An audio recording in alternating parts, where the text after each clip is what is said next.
Hey everyone, welcome back to the POTA Performers channel, or my YouTube channel. We have the POTA Performer playlist and podcast where I bring in very interesting people, voices that you probably hear on the air all the time, and just general all-around nice guys to talk about their Parks on the Air experience. And today I have my good friend from Ontario. I talked to Gary numerous times on the air. He's always out. VA3 Golf Hotel Bravo joining us today from the Haliburton area of Ontario. Gary, welcome to the show, and it's nice to put a face to the name, a face to the call sign finally. Yeah, thanks so much for having me on the channel, Stuart. And I think this is actually the first time we've been face to face, albeit electronically. So yeah, nice to see you. I know we've had a few times where we threatened to get together, personal face to face together in person, but it's never seemed to transpire. Either though you're not in Haliburton as I'm driving through, or just our schedules just couldn't gel. But it's nice to finally get to meet you. So Gary, tell me about your ham radio journey. How did you get started in ham radio? You know, how long you've been active in ham radio? Just give me the lowdown on how you got part of this great hobby that we call amateur radio. Yeah, and actually, I think my story is actually similar to what I've seen and read about a lot of folks. I was licensed actually when I was in high school. I started my ham journey very, very young. I think I was probably grade 10. You know, joined the local club, Scarborough Amateur Radio Club, and went to classes every Wednesday for code as well as the theory. So I was licensed by the end of grade 10, and I was actually a CW guy for about 4 or 5 years, a little bit of voice, but mostly CW, straight key. But like many people, as I got into university, you need to work. The job I had, I needed a car to work. I'm still young enough that, you know, choose radio or car. I sold all my radio stuff, bought a car with an intention of going back to it, but never did until late 2021. Over the years, you know, life, family gets in the way, but late 2021, I started to think, well, I'm going to be retiring again. Let's get back to it. And this time I actually reached out to the federal government and said, look, I've got the certificate I got in the mid 70s. You know, can I use that to get a license? And they said, yeah. So I rekindled my passion for it in late 21. I got the license. By early 2022, I was doing a little bit of stuff. And then towards the end of 22, that's when I discovered POTA. And from there, I turned from a casual operator into a pretty active one, I would say. And that's what's kept me going really now for the past few years. It's very funny how many of us have the same story. I mean, similar. I got licensed, and I was not licensed when I was in Cyprus with the military in 92. So it must have been the early 90s. Just after that, I got licensed. You know, I was very active. You know, I was in a VE4, then I got posted to Alberta, became a VE6. And like many, you know, starting a family, getting out of the military and starting a civilian career, just a lot of things got in the way, and I put it on the back burner for 30 years-ish, I think. And it wasn't until we were here in New Brunswick, and my wife said, you know, now that the kids have all grown up and got kids of their own, and we're here empty nesters, you know, you're starting to get into my hair too much. Why don't you go do something? Why don't you pick up that amateur radio hobby you had years ago? And I said, yeah, it's not a bad idea. Let me go look into it. So I Google searched the, you know, radio clubs, found the Moncton Amateur Radio Club, reached out to them, and you know, I got like you. I said, I got this piece of paper, you know, from when I was in Alberta, VE6 SRC, you know, is it still good? And she said, yeah, this is even better. You know, you passed your Morse code, although 5 words a minute back then. And then I kind of got, you know, sidetracked, never got to the 12. You passed, we just grandfathered you all to basic with honors. What does that mean? He said, well, you get on HF. I said, excellent, perfect. That's what I want to do. Then later on, I passed my advanced because I wanted to get that out of the way, and I want to travel to Europe. And I know in order to travel to Europe, you got to have CEPT, which requires an advance. So now I'm fully licensed without the examiner. But much like everybody, you know, you take some time off, get a family, then you get rekindled. And like you, Gary, I stumbled upon Parks on the Air by accident. Yep. I was just spinning the dial one day, and I heard this person calling CQ Parks on the Air, and going, what is that? And the rest is history. So you got involved with POTA. You're very active as an activator. So tell me about the early days of POTA. What have you learned from those first few activations you did to where you're at today?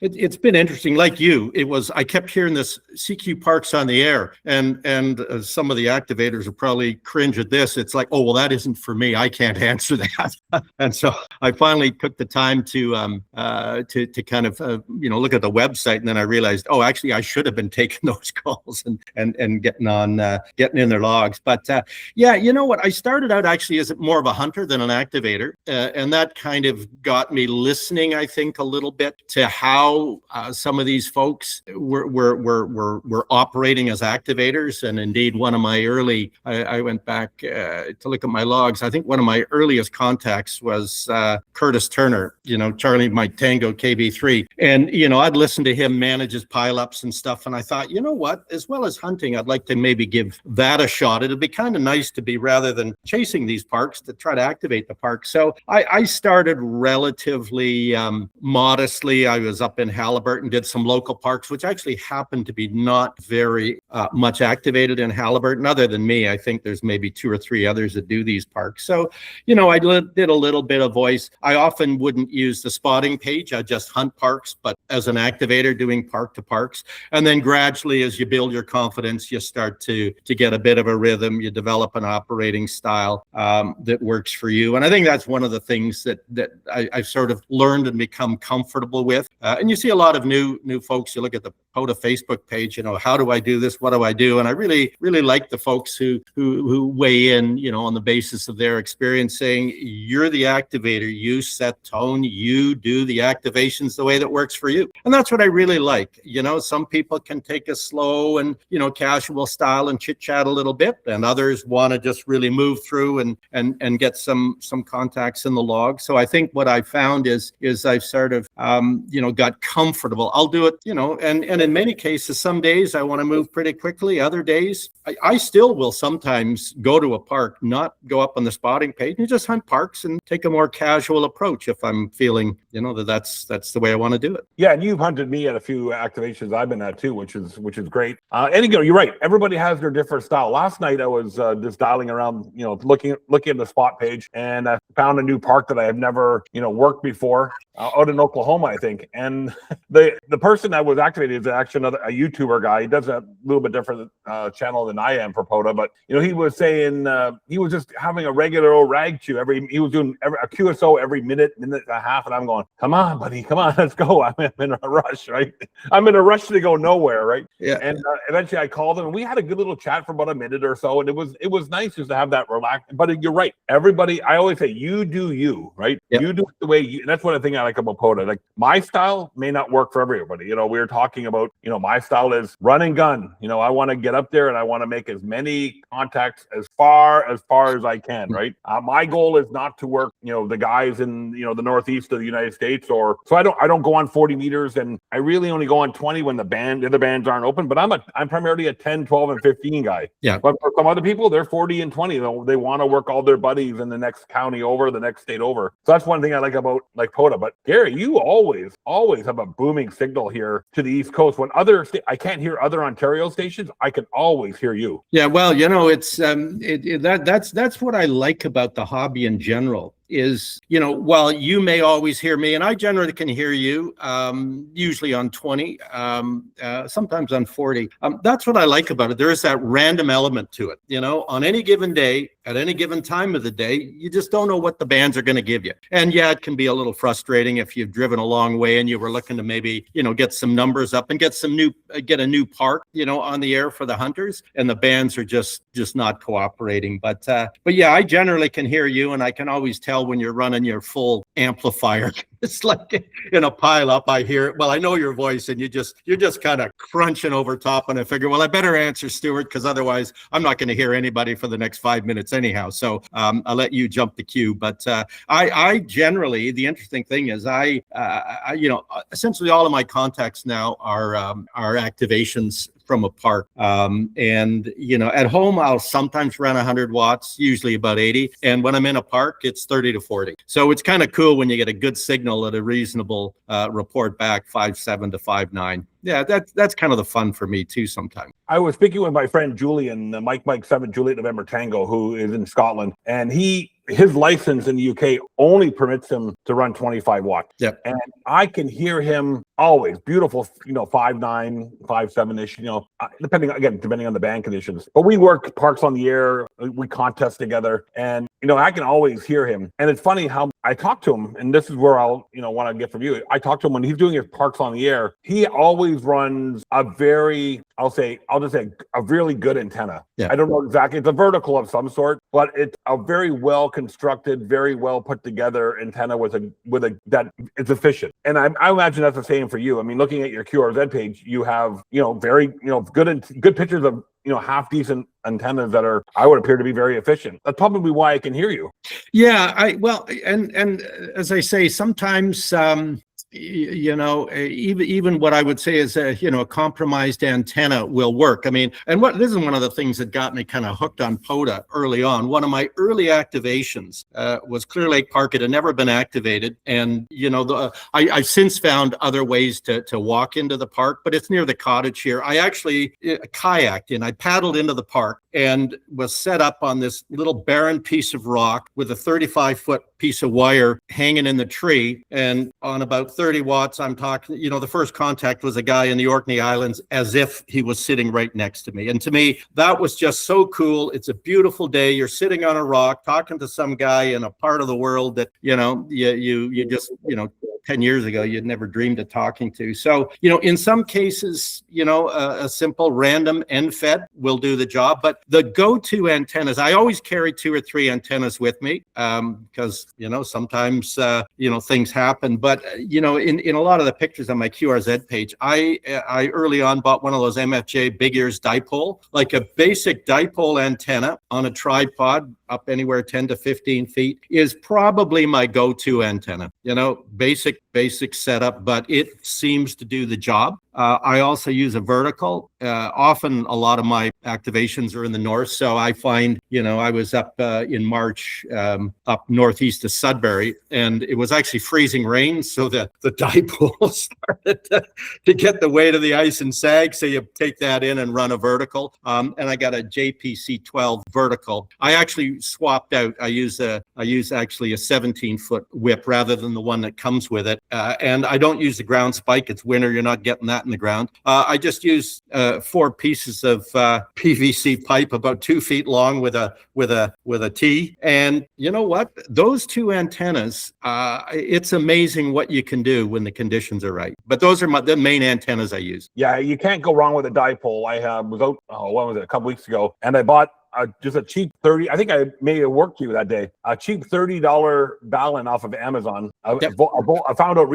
afterwards it's a voltage balun, not a current balun. And so I was good that I had the choke on it because it would have caused some problems with RFI. I just put a simple 20-meter dipole up in the air. I have Princess Auto. I'm sure you got them in Ontario. Yep. They have these great, what do they call them tent poles, but they're really camouflage poles from the Army surplus. And they come in 4-foot sections. And I have tons of them in the back of my truck, and I'll put my antennas up using those versus buying the DX. I have a couple of DX Commander masts and other ones, but I find that those work. They're a little clunky to work with, but once you get them up in the air, they're really, really good. And so I put that up about 25 feet in the air, stretch out the 20-meter wires out, and hide them off in the trees. I made a 500 QSOs that day, and my whole thing was, can I actually work DX with this $20 antenna? Yep. And it was amazing that 50% of my QSOs were in US, and the other 50% were outside the US, including 5 or 6 into Russia and all over the eastern bloc of Europe. Well, I guess you can't call them the Eastern Bloc anymore. Eastern Europe, right? That just goes to show my age. It's amazing, what you can do. And I always tell, POTA folks, you don't have to spend a lot of money doing POTA. You can, as long as you build it well, you can work, like I said, you can work DX like I did on a $20, $30 antenna. Oh, absolutely. And I my background, I'm an engineer, so I like playing with stuff. And, sometimes what I'll do if I'm going to, be staying overnight at a provincial park somewhere, is take a little bag of wire and a few parts and build the antenna that I'm going to use. The kind of the standard antennas. I've got a tripod, I've got the MFJ, I've got the JPC, I've got a 35-foot telescoping mast. To me, those are kind of the basic go-to antennas, with a 9-to-1 or a 49-to-1. So literally with that, you can build just about anything you want. But, I often talk to a lot of the operators, a lot of POTA operators, Whiskey Victor 1 Whiskey Don. He's got a website. He's written a book about, POTA. POTA, and he and I were chatting one day about a fan dipole he built out of some wire. I think he called it his vacuum cleaner antenna. So I just took that stuff up. I was in a Northern Ontario park and built a fan dipole, which I like. A lot of the antennas that I use, be it the vertical or the MFJ, if you want to change bands, you got to get out of the truck or get out of where you are and go do something with it. And so you build a fan dipole, you're staying at a park for a couple of days. Once you got it hanging from the tree, if you build it, you can get anything from 10 to 40 without doing anything. So you can be sitting in the tent and just, catching, whatever band suits your fancy. So there is a satisfaction of building something, like you say, for $20, but there's also a laziness factor. Sometimes when I'm camping, I don't want to have to go out and move the coil or, do something like that. So yeah, it's a lot of fun. I have a Buddy Hex that I bought almost coming up on 2 years ago. The only time I ever set it up was in the backyard here to make sure it worked. My goal for the summer, my wife is not very keen on camping any longer. So she said, you just take Archie, my little black dog you've seen on other videos, take him and go out camping for a week. I said, perfect, I'll do that. Then I'll bring the Buddy Hex one weekend, I'll set it up there and, make a few hundred contacts with that thing. And then next time I'll take another antenna and do something like that. That's the plan for the summer. And I go to my normal beach park and, just sit there. I enjoy just sitting at one place for the day, Gary, and I used to do all the roving and price of fuel that it just adds up into the, and again, I've done all the park, within an hour and a half to 2 hour radius of where I live, pretty much. There's a few that I still have to go to, but pretty much done them all. If I'm going to go somewhere now for a camping trip, I may go to St. John area and I haven't done a lot of parks in St. John, and maybe set up a permanent camp there, and then maybe during the day just go out for a drive around the area. But for me, I like to sit in one spot and just work for the day. Get up I actually really enjoy getting up at 6 o'clock, being out there right at sunrise at 6 o'clock in the morning, because I like to work the gray line and see what's out there. I've worked some amazing DX stations from a park first thing in the morning. But again, it just comes back to what you like. So you Gary, you just did a trip up to just over to the Ontario-Quebec border. I think I worked you a couple of times there, and I missed you at a couple other ones. You do a lot of, I call them POTA trips now. Absolutely. In fact, that's kind of right now the way I'm almost structuring my vacation. My wife and I do a lot of traveling together, but sometimes she just needs me gone for a while.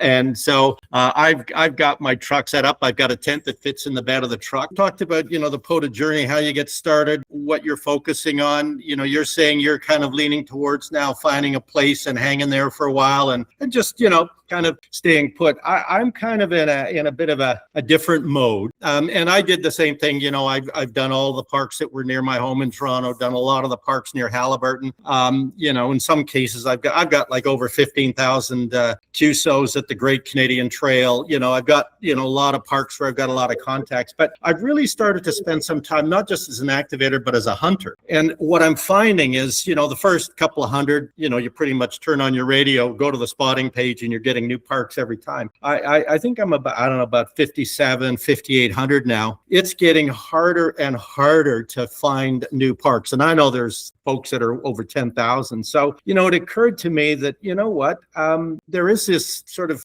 almost a symbiosis between activators and hunters. And so as a hunter myself, and I've talked to some of the other activators, Dom, NC4XL, in other words, others like him, talk about how that moving along in the hunted parks is a challenge. So, one of the things I've been doing for the past while, and I'm going to continue to do this summer for sure, I've got at least 2 roves, is get to parks that are rarely activated, in some cases never activated, see parts of the province, or in this case, I'm probably going to get into Quebec and Manitoba, and get these parks on the air to give the hunters some, especially those that are looking for new parks, it's that give and take thing. Give the hunters some things to shoot for, and everybody benefits from the hobby. So I've got a tent that fits in the bed of my truck. I throw 2 or 3 antennas in, always an extra microphone, always an extra battery.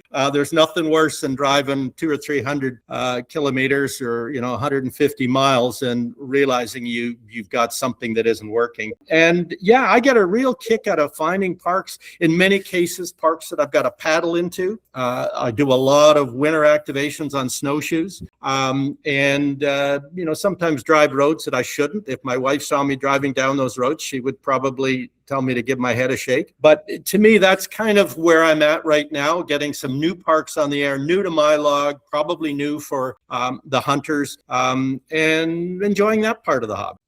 And I get that 100%. I'm kind of the same mindset as you are there, is I like going to new places. And last year I went to do a reconnaissance of POTA location, which is a wildlife area or natural protected area here in New Brunswick. And it's about 45 minutes outside of Moncton in the hills where the TransAlta wind farm is. And so I went up there last year and I said, I could just drive in there. It looks like the road looks, drivable with my 4x4s, right? Realize it's a very narrow road and I'm not going to get I can get my 4x4 in there, but if I get in there, how do I turn it around? Right. Yeah. So I said, okay, I'm gonna punt on it for today. I'm not gonna do it today. I'll come back at a later date, which is gonna be this spring-ish, once everything melts and it dries up a little bit up there. But it's only 500 or 600 meters from the main road, so I can easily walk in very easily to get in there. And now the next challenge is gonna be where do I set up at? Because there's the Dobson Trail and this there's two. It's basically I think it's a five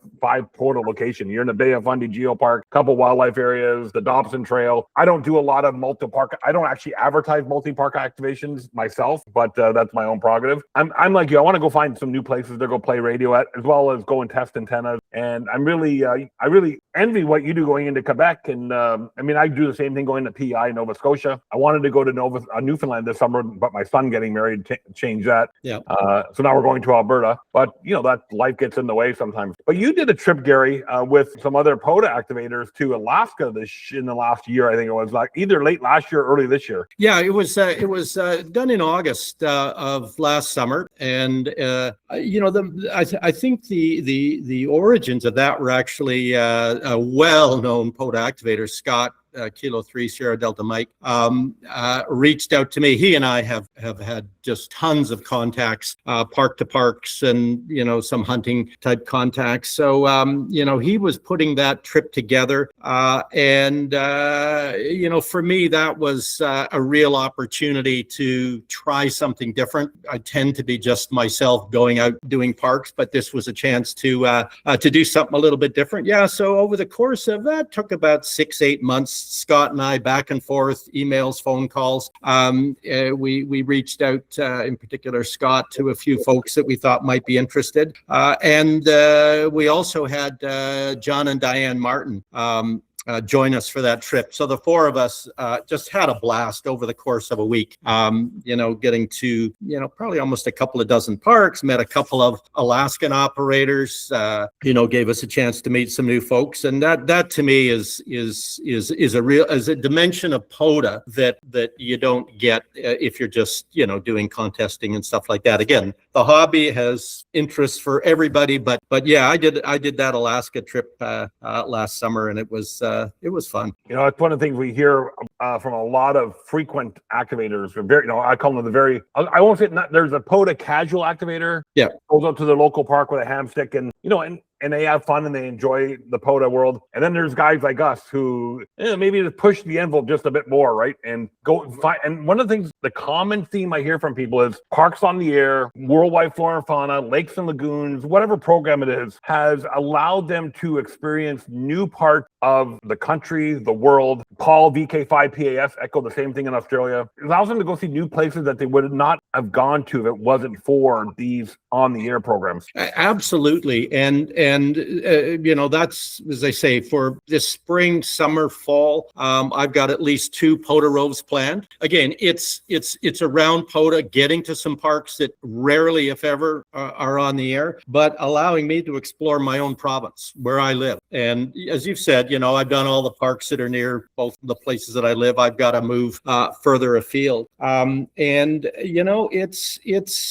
would not have done that. And, the other thing I would say is I'm also reaching that age and stage of life. You got to find things to keep you active, both mentally as well as physically. And if I stop doing something now, I'm not going to go back to it 5 years from now, especially physical related stuff is my view, is if I stop jumping in my kayak or sleeping in the bed of my truck or doing stuff in 3 or 4 years, I'm probably not going to go back to it. It's better if you just keep doing stuff while you can. And so that's a bit of a life philosophy thing that I'm doing. And the same thing mentally. I mean, navigating a pileup sometimes, if that isn't going to sharpen your brain, I don't know what will. So again, there's an aspect of POTA that you've talked about, seeing places you haven't seen, but it's also a way to maintain a lifestyle in retirement that, you know what, hopefully I can keep going. And like I say, whether it's, Alaska, that's more of an exceptional trip, Northern Ontario, Quebec, Manitoba. I'm talking to my friends about doing a drive in the Dempster. I want to do that Dempster trip. Scott and I talked about that, either the Dalton or the Dempster. That is on my list over the next year or two. And I travel with friends. It's funny, you bring others into your journey. All of my friends, none of them are ham operators, but now whether it's a golf trip to Florida or we're talking about the Dempster, they just assume that Gary will be bringing his radio stuff and he's going to disappear for a few hours every now and then and go play in his radio. And it's kind of cool that people sort of, I don't think they understand it, the addiction almost, but anyhow, yeah, it has become a part of my life. Yeah, the Dempster Highway will be amazing. I watch a lot of videos on YouTube of people doing that, and there's a few others that go up that way. That would be great to do. I would love to do that one day. I often thought, and I'm thinking about it, I haven't officially announced if I'm going to do it or not, and it's just very much in the concept phase right now. But there's a highway that goes from Baie-Comeau in Quebec, up past the eye of Quebec and up to Labrador City. That is 500 kilometers. It's fairly well maintained. There's enough places that you could stop and get fuel. And I'm thinking maybe one summer, definitely not this summer, but maybe next summer, unless I go to Newfoundland. That's in the cards for sure. Yeah. I also want to go to Ile de Madeleine, the Madeleine Islands, which are those have been activated, but not very much. There's only a 5-hour ferry ride from PEI. There's just so much, Gary, that you can do in only so much little time. And I was very blessed, honored, fortunate, whatever word you want to use, to retire at in my mid 50s. Yeah. I worked my butt off for 30 years as a chief marketing officer, and very fortunate the opportunity came to retire, my mid 50s. And like you, if I don't do it in my 50s or my early 60s, when I get to 70, I can't see myself doing that. Yeah, well, I hate to say it, like I'm 68, so I'm closer to 70 than you are.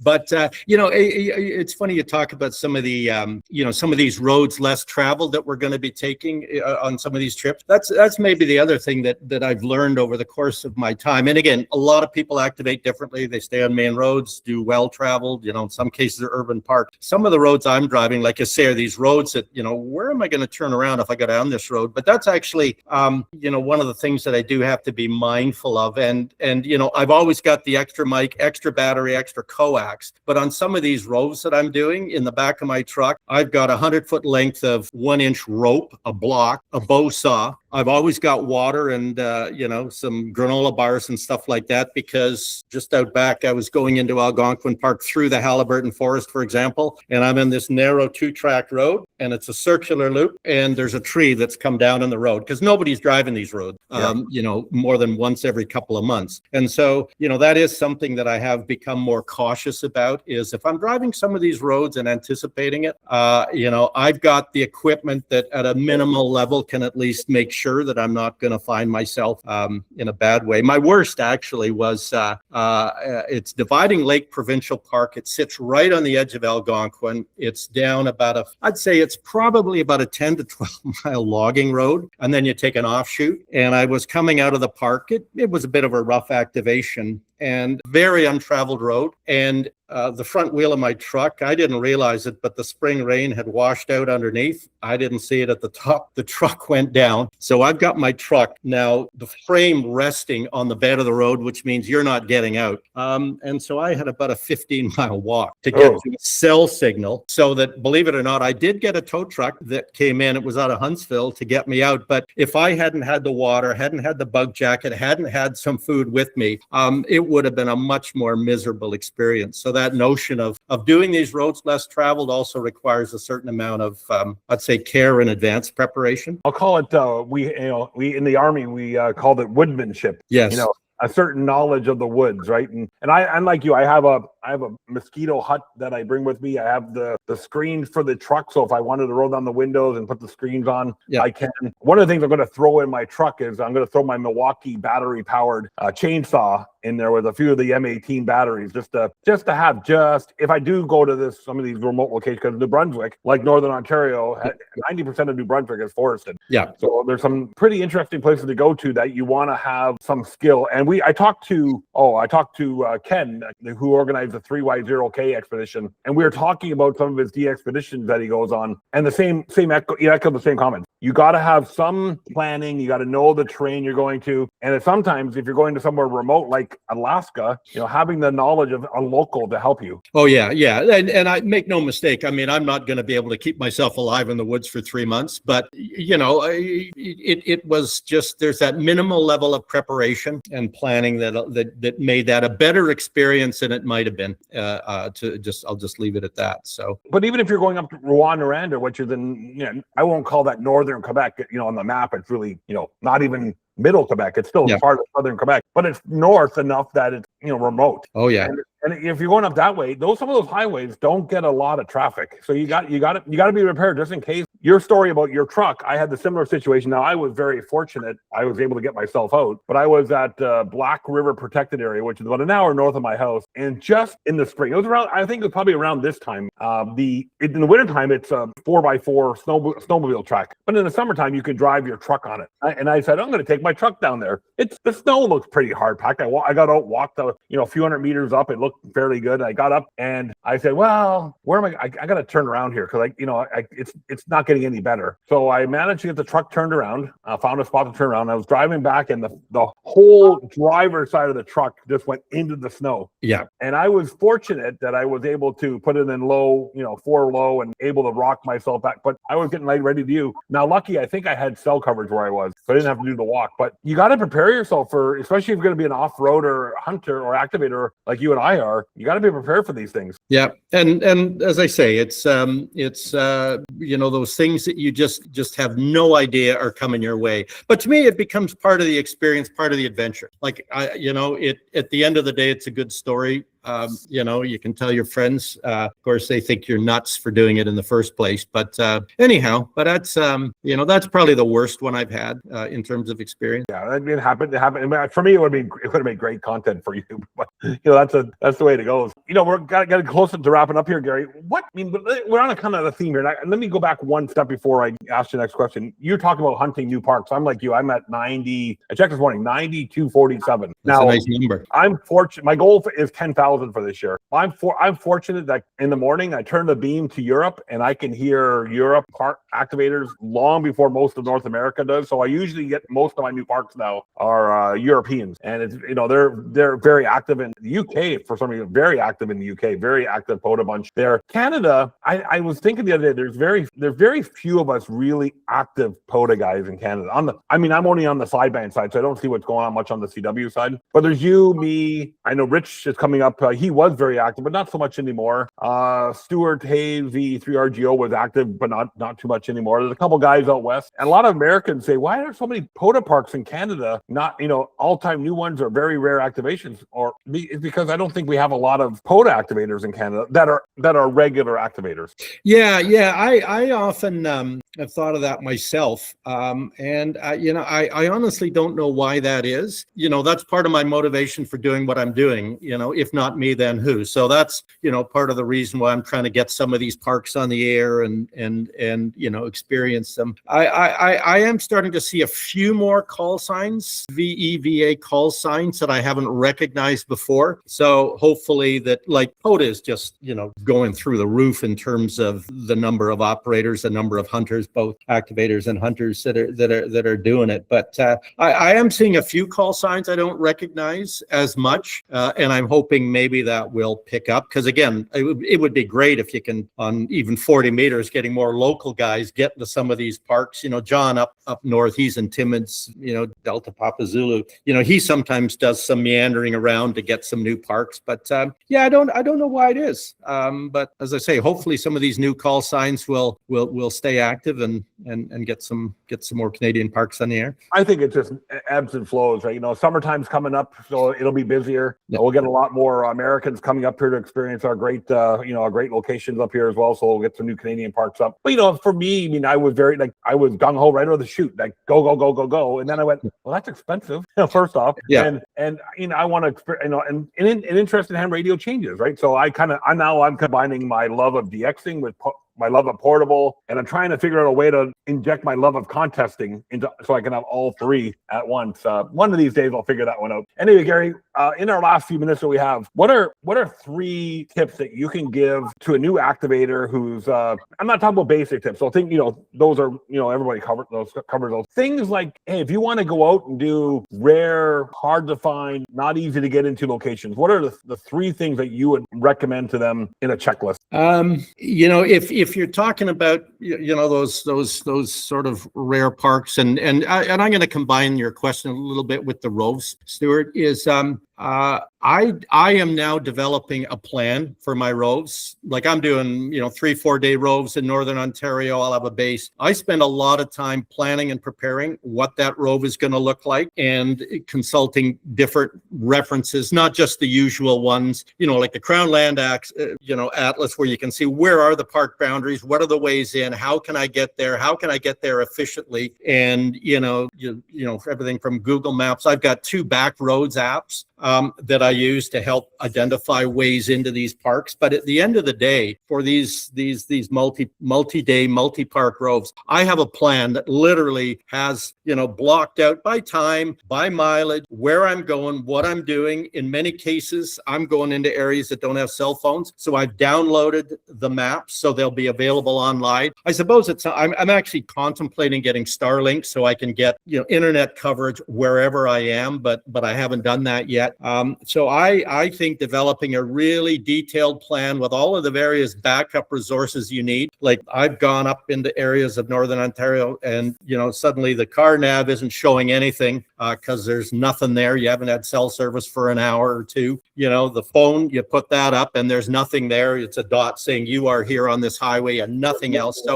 So I think having a really carefully laid out plan, it also ensures some discipline. And so it's a related but a separate piece. If you're trying to hit 7 or 8 parks in a day that are spread out, you actually have to have a pretty good idea. I'm going to be there for 45 minutes and then I got to move on. I got to cut it off. I have trouble cutting off. I've noticed some activators, they're really disciplined. And when they say last call, it's last calls and they're on. If somebody keeps calling me, I figure, it's a hunter. I got to get it, especially if you're in a rare park. But, having a pretty clear discipline associated with it, as always, having that extra equipment, not just radio equipment, but the other stuff that can help you in the event that you have a problem, with the road, a tree in your way, or you have your vehicle goes into a ditch. You always got to have kind of a clear idea as to, okay, now how am I going to navigate that once I'm out? I've contemplated getting a 4x4, one of those, not the full, what do they call them, quads, just like the trike. Yeah. And throwing that, because that'll fit in the back bed of the truck, and just taking that into activation. But at Bass Pro Shop, they're still 10 grand, so yeah. You probably find a used one on Facebook Marketplace for a half decent price, though. Yeah, you know what? Whether it's I've looked at that, but again, this time around, I think I'm going to try doing some paddling, some kayaking, and I'm getting lazy, so I've been looking at those battery powered trolling motors, but you can put that on the back of a kayak and get into some places without having to paddle too hard. But other than that, the other thing is, and maybe this is a more generic thing, is at the end of the day, all of the antenna playing different experiments and that, I find that at the end of the day, if I'm trying to be efficient, I've got 2 go-to setups: the MFJ dipole and the vertical. And I have set those things up hundreds and hundreds of times. I can be really efficient. I can be up and running in many cases within about a minute, because you just intuitively know where you got to be on the whips for tuning the different bands. I literally within a minute you're up, you're on the air, you're making your contacts, you're tearing it down. And again, my setups are really fast. Within a minute, I can be back in the truck and moving again. Having more elaborate setups are great, but not if you're trying to hit remote parks over the course of an active of a multi park day. So yeah. And one other very, very important tip about your plan, Gary, that we should mention as well: make sure you share that plan with others. So in the unlikely situation where you get stuck and nobody's heard from you for a few hours or days, they say, okay, well, the last time I talked to him was here, he was going here, here, and here, and then they could send out the teams, because like you said, you could get stuck somewhere where you can't get out and get cell coverage, or heaven forbid, the truck breaks down or a bear comes in your vicinity, right? It's funny you mention that, because the trip I did last May was up in Missinaibi Provincial Park. It's about an hour and a half north of Chapleau, Ontario, which is, it's not, if it isn't oblivion, it's at the edge of oblivion. And I don't mean that in a negative way. It's literally an hour and a half drive up a logging road, and it's just a beautiful park. And then from there, I could get to different parks using my kayak. And my wife said to me, she said, so you're going to disappear for 4 days, be completely out of contact with me, and you're going to be kayaking. Is this something you think works for me? So we developed what I called my proof of life protocol. You're absolutely right. Share the plan. But another tool that I've got, by the way, that APS spotting tool, I use that a lot, where you can get some satellite messages to the APS spotter to get you spotted on the POTA page. That is a great tool if you don't have it or others don't have it. It really works well.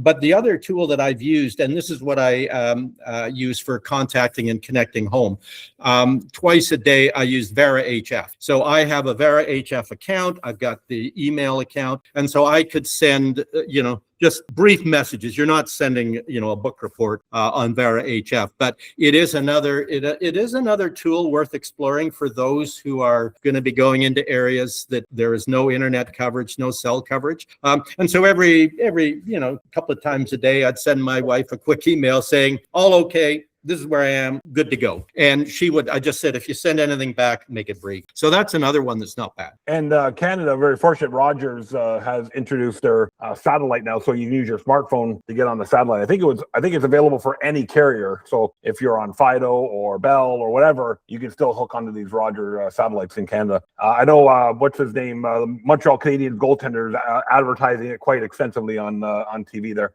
Gary, thanks for joining us and sharing these great tips. And thank you for holding on and letting me make a few new contacts there a few weeks ago in Quebec. I really appreciate you being out there. And as a hunter, like hunting new parks, I appreciate you going out there. All the best, my friend. Thanks for joining us today. And we'll look forward to working you on the air again real soon. Yeah. And thanks for having me, Stuart. And thank you for all the parks you've given me. And I think you're talking to Rich next. So tell him I said hi, and we'll see you on the air. Thanks, everyone. Thanks for joining us today. And Gary's profile can be found on QRZ. And you research everything he does. Got some really cool pictures on there. I'm Stuart, Victor Echo 9, Charlie Foxtrot. Thanks for listening this far into our podcast, and we'll see you again in a future episode. Thanks again, everyone.